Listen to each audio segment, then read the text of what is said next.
വിശുദ്ധ മത്തായി എഴുതിയ സുവിശേഷം 4-ാം അധ്യായം 1 മുതൽ 17 വരെയുള്ള വാക്യങ്ങൾ. അനന്തരം പിശാചിനാൽ പരീക്ഷിക്കപ്പെടുന്നതിന് യേശുവിനെ ആത്മാവ് മരുഭൂമിയിലേക്ക് നയിച്ചു. യേശു 40 ദിനരാത്രങ്ങൾ ഉപവസിച്ചു. അപ്പോൾ അവന് വിശന്നു. പ്രലോഭകൻ അവനെ സമീപിച്ചു പറഞ്ഞു, നീ ദൈവപുത്രനാണെങ്കിൽ ഈ കല്ലുകൾ അപ്പമാകാൻ പറയുക. അവൻ പ്രതിവചിച്ചു, മനുഷ്യൻ അപ്പം കൊണ്ട് മാത്രമല്ല, ദൈവത്തിൻ്റെ നാവിൽ നിന്ന് പുറപ്പെടുന്ന ഓരോ വാക്കുകൊണ്ടുമാണ് ജീവിക്കുന്നത് എന്ന് എഴുതപ്പെട്ടിരിക്കുന്നു. അനന്തരം പിശാച് അവനെ വിശുദ്ധ നഗരത്തിലേക്ക് കൂട്ടിക്കൊണ്ടുപോയി ദേവാലയത്തിൻ്റെ അഗ്രത്തിൽ കയറ്റി നിർത്തിയിട്ട് പറഞ്ഞു, നീ ദൈവപുത്രനാണെങ്കിൽ താഴേക്ക് ചാടുക. നിന്നെക്കുറിച്ച് അവൻ തൻ്റെ ദൂതന്മാർക്ക് കൽപ്പന നൽകും.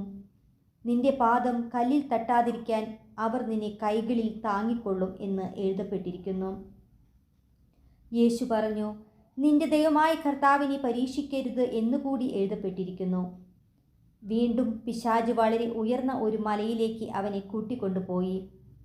ലോകത്തിലെ എല്ലാ രാജ്യങ്ങളും അവയുടെ മഹത്വവും അവനെ കാണിച്ചുകൊണ്ട് അവനോട് പറഞ്ഞു, നീ സാഷ്ടാംഗം പ്രണമിച്ച് എന്നെ ആരാധിച്ചാൽ ഇവയെല്ലാം നിനക്ക് ഞാൻ നൽകും. യേശു കൽപ്പിച്ചു, സാത്താനെ, ദൂരെ പോവുക.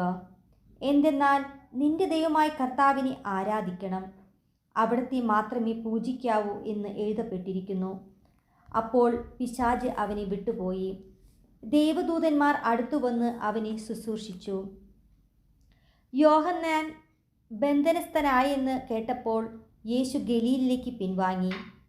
അവൻ നസറത്ത് വിട്ട് സെബുലൂണിൻ്റെയും നഫ്താലിയുടെയും അതിർത്തിയിൽ സമുദ്രതീരത്തുള്ള കഫർനാമിൽ ചെന്ന് പാർത്തു.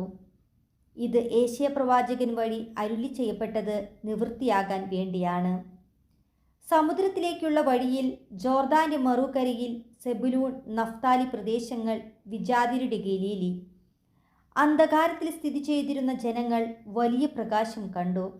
മരണത്തിൻ്റെ മേഖലയിലും നിഴലിലും വസിച്ചിരുന്നവർക്കായി ഒരു ദീപ്തി ഉദയം ചെയ്തു. അപ്പോൾ മുതൽ യേശു പ്രസംഗിക്കാൻ തുടങ്ങി, മാനസാന്തരപ്പെടുവിൻ, സ്വർഗരാജ്യം സമീപിച്ചിരിക്കുന്നു.